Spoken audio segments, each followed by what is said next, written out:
আমরা ফেলি তাহলে পুরো লুকটা তোমার চলে আসবে।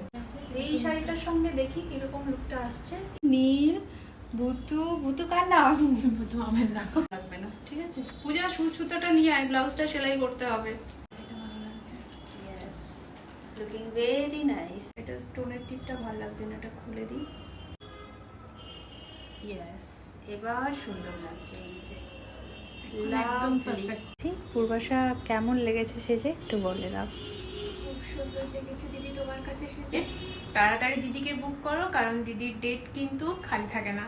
তোমরা তাড়াতাড়ি তাই দিদির সঙ্গে যোগাযোগ করো, আর তোমাদেরও বিশেষ দিনটাকে আরো সুন্দর করে নাও। আজকে সাজানোর সব থেকে স্পেশাল পার্ট যেটা হলো যে এই যে শাড়ি, ব্লাউজ এবং জুয়েলারি পুরোটাই কিন্তু পূর্বাশা আমার থেকে নিয়েছে। এবং আজকে আমি ওকে একটা রিসেপশন মেকওভার করেছি, ইয়ারব্রাশ মেকওভার।